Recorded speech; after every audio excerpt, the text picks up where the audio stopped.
Projet PAVMEL, c'est du coup un projet de covoiturage entre la communauté de communes Pével-Carambeau et la métropole européenne de Lille que nous avons accompagné depuis quelques années. Et donc, je vais laisser Magali en parler plus amplement. Bonjour à tous, vous m'entendez? Oui, parfait. Parfait.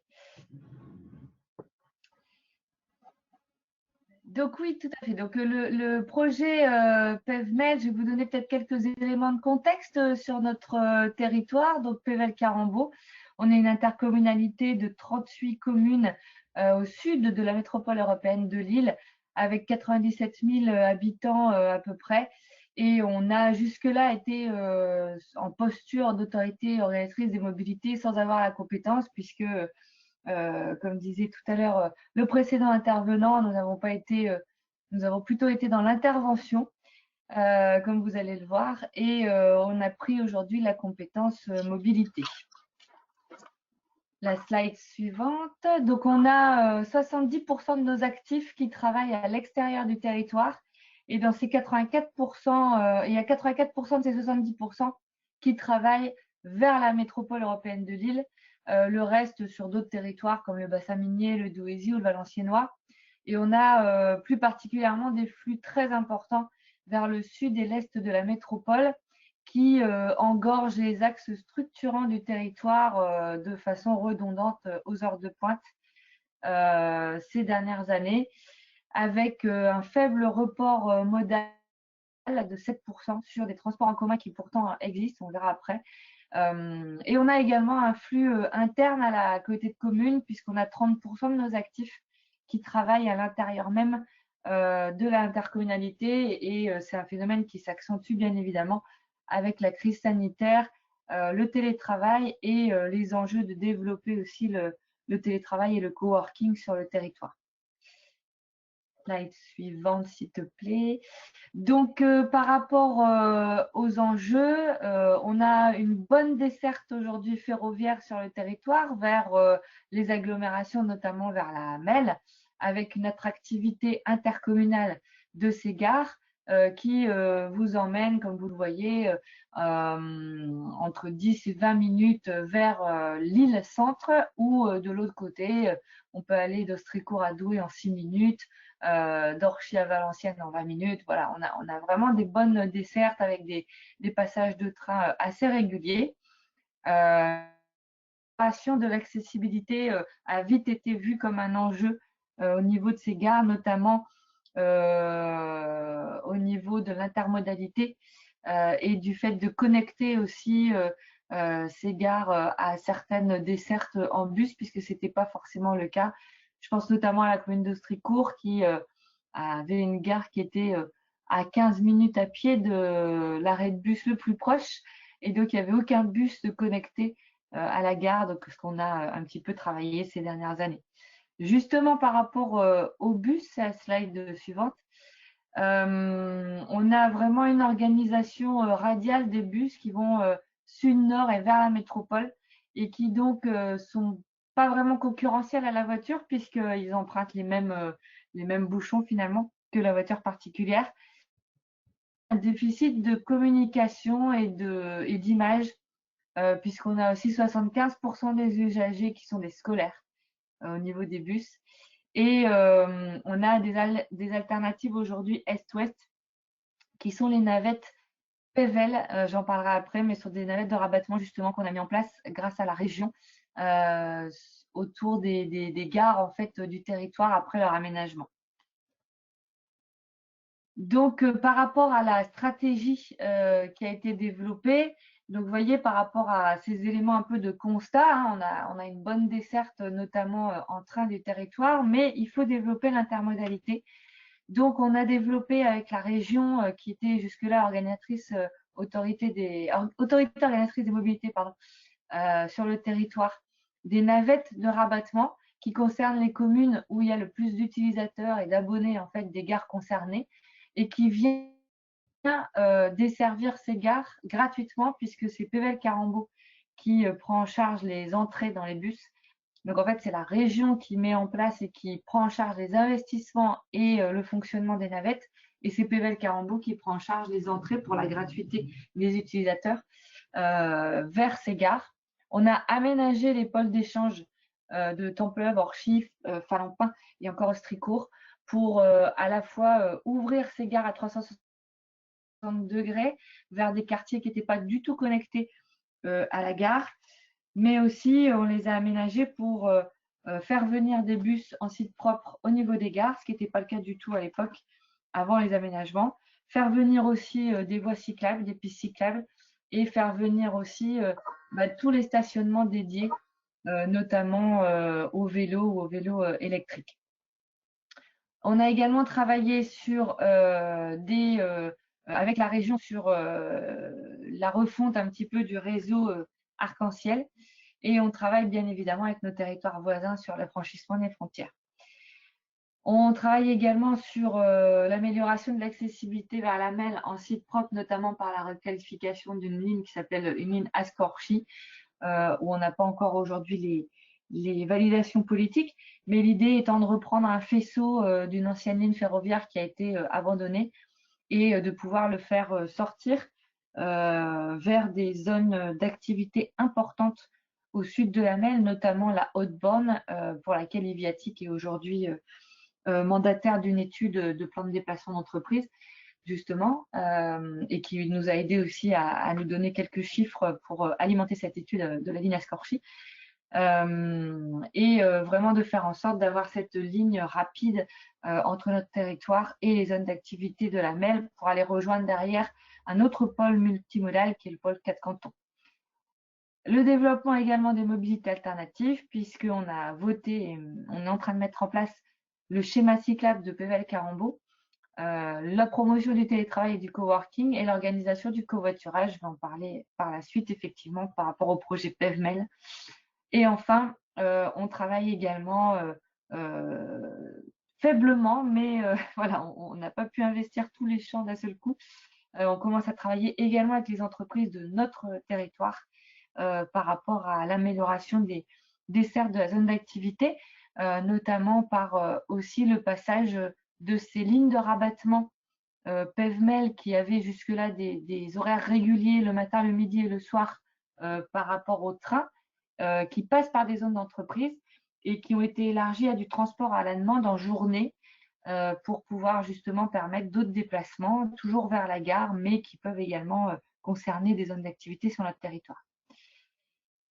Donc voilà, sur les enjeux. Donc pour faire un zoom plus particulièrement sur le projet PEVMEL pour lequel Iviatic a été notre assistance à la maîtrise d'ouvrage, on a identifié une solution de covoiturage puisque, comme on le disait tout à l'heure, enfin comme je disais tout à l'heure par rapport au constat, on a vraiment des départementales bien identifiées avec des flux importants. On avait déjà travaillé sur les axes premiers d'intermodalité et de ligne express. Donc, on voulait apporter des solutions complémentaires à ces axes puisque on l'a vu lors de l'exposé précédent, c'est vrai que la mobilité, c'est tout un tas de solutions additionnelles complémentaires et en tout cas qu'on essaye de mettre en place de façon expérimentale pour la population. Et donc là, sur cette ligne plutôt de covoiturage, on est allé sur la méthode, sur la slide suivante. On a fait émerger le projet avec des ateliers justement animés par Iviatic sur le thème du covoiturage domicile-travail, avec un public un peu élargi, à la fois composé d'institutionnels comme la métropole européenne de Lille, ou encore plutôt privés, des chercheurs, des représentants aussi de chefs d'entreprise de notre territoire, mais également des habitants, des représentants aussi du conseil de développement, pour vraiment faire des ateliers spécifiques qu'on a redoublés derrière en janvier et en juillet sur qu'est-ce que c'est que le covoiturage en PVL. On a fait, je me souviens, des jeux de rôle avec voilà, tel ou tel profil d'habitants, quels sont leurs besoins aujourd'hui, quels sont les freins au covoiturage, quels sont les leviers au covoiturage pour pouvoir essayer vraiment d'aborder le système de covoiturage qui soit le plus opportun en fait pour notre territoire et ses prérogatives propres. Et puis derrière ça est arrivé en plus de ça un appel à projet, French Mobility, sur le thème des expérimentations pour lequel Iviatic nous a aidé à monter le dossier d'appel à projet et pour lequel nous avons été retenus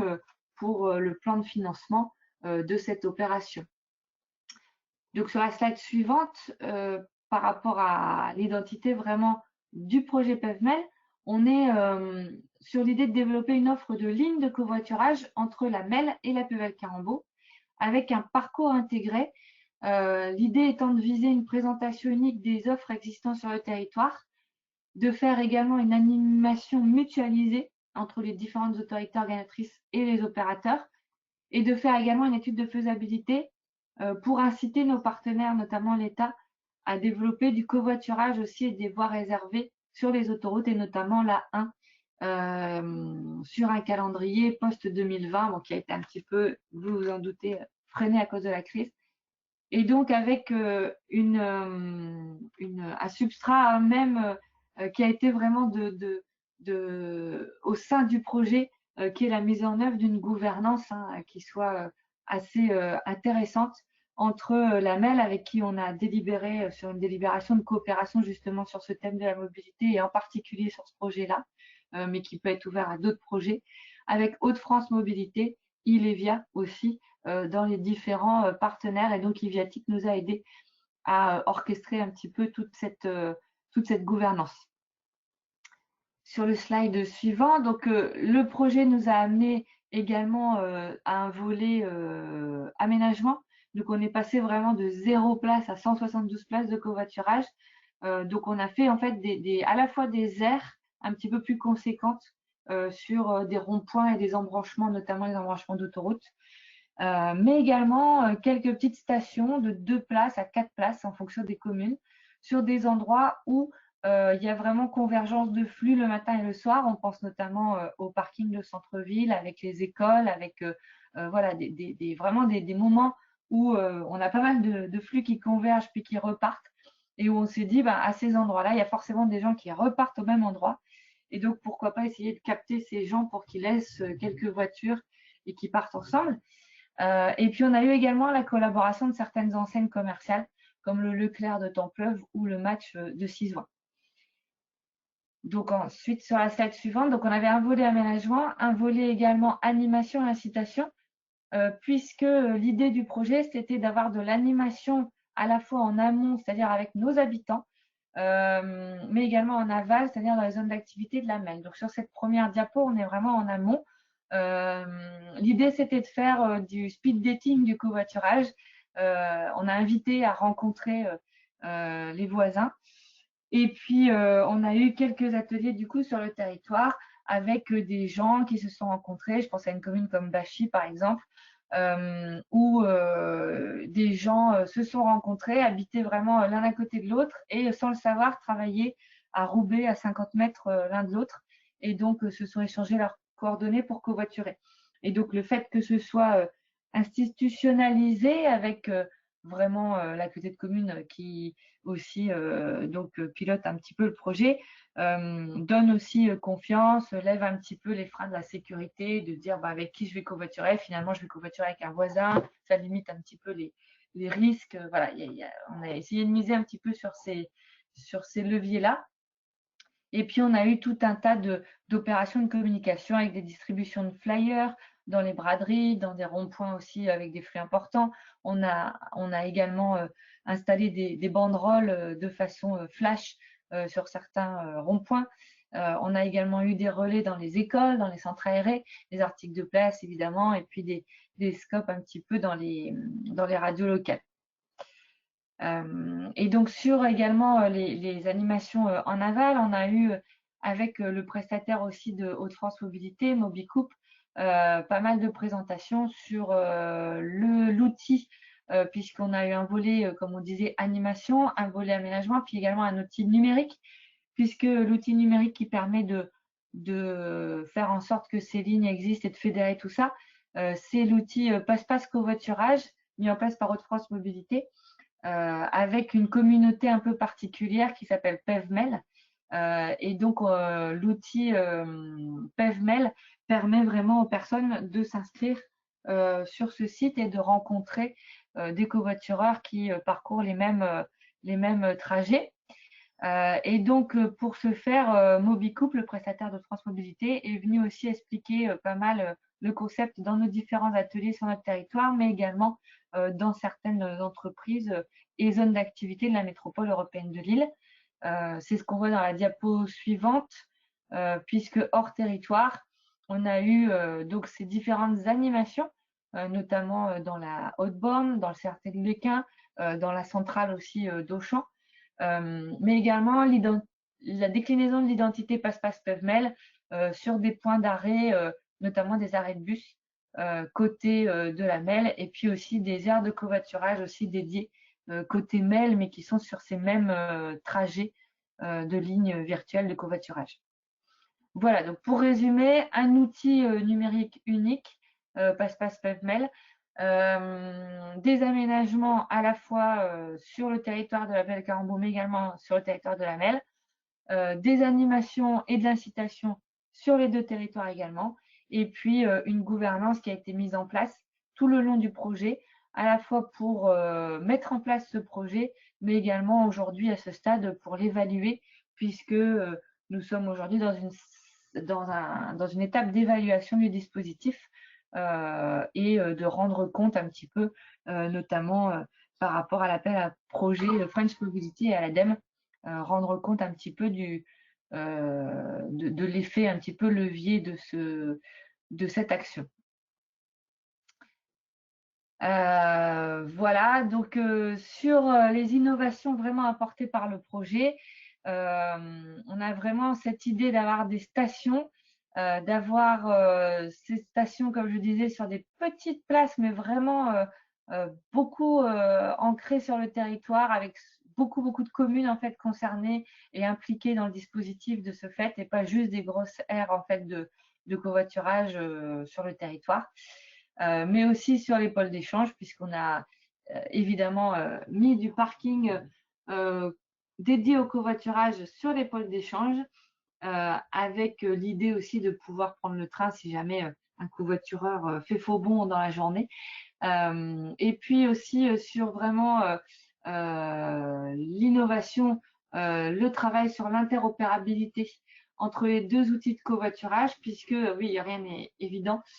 Ilevia avait développé son propre outil également de covoiturage. Donc, l'idée, c'est d'avoir une interopérabilité entre l'outil d'Ilevia, qui est géré par Keolis Lille,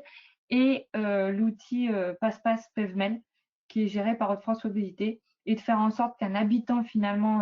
de la métropole européenne de Lille qui cherche un covoitureur puisse le trouver sur ce parcours-là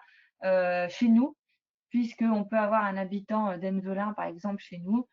qui passe prendre quelqu'un de Fretin, qui est la commune frontalière, mais sur la MEL, mais qui peut être sur le parcours pour aller travailler, par exemple, dans une entreprise à la Haute-Borne.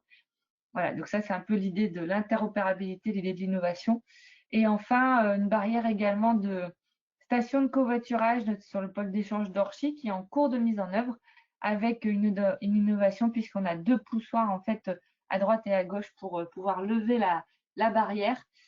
et aller se garer, comme vous le voyez là sur la photo, sur un parking de 18 places qui est exclusivement dédié à des voitures qui fonctionnent en covoiturage. Voilà. Donc ça, c'était vraiment sur l'innovation. Et Pauline, je ne sais pas si tu veux ajouter quelque chose sur l'innovation. Non, juste pour préciser, effectivement, sur la photo en bas à droite que vous voyez, c'est l'exemple du coup de la gare d'Orchy par rapport à la barrière de station de covoiturage la barrière n'est pas encore là, hein, pour l'instant, on voit juste les deux, les barrières rouges de travaux, puisque voilà, il va falloir connecter des deux côtés et qu'en fait, cette barrière s'ouvrira s'il y a quelqu'un sur la place passager, du coup, pour pouvoir l'actionner. Juste sur la question de l'interopérabilité également, qui a pris un peu de retard, hein, parce que voilà, ce sont deux outils qu'il va falloir faire dialoguer et qui étaient en cours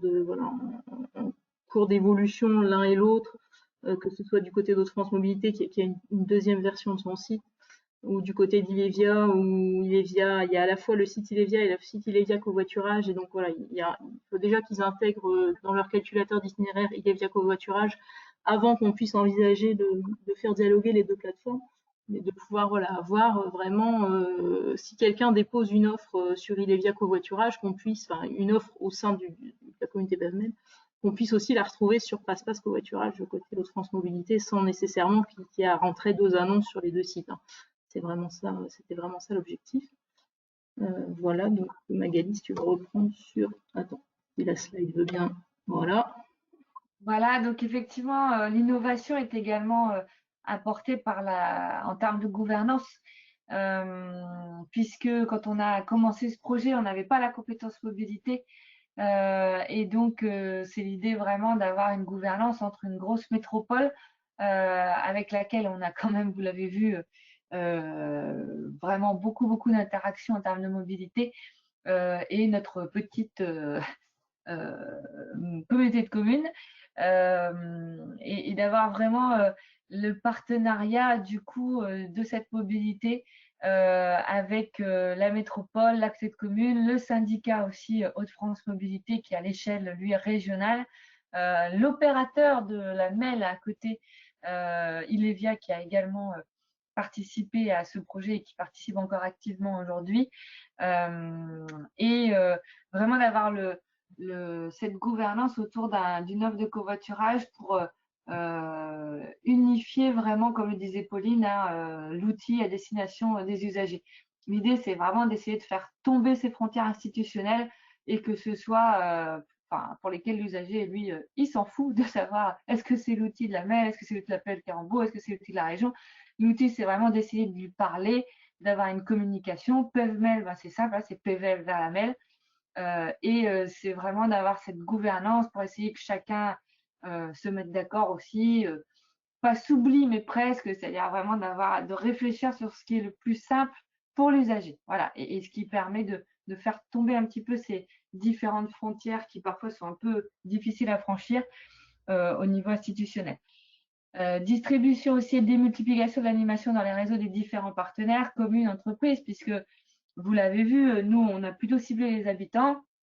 et nos habitants, bah, ils vont beaucoup bosser dans les entreprises de la MEL. Donc, il fallait que la MEL, elle cible les salariés de ces entreprises, puisque pour partie,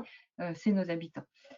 Partenariat également entre les acteurs publics et privés dans l'implantation des stations de covoiturage, puisqu'on a eu, comme je vous l'ai dit, deux enseignes assez bien impliquées dans la mise en place de ce covoiturage, puisqu'ils ont bien voulu qu'on installe à nos frais, bien évidemment, mais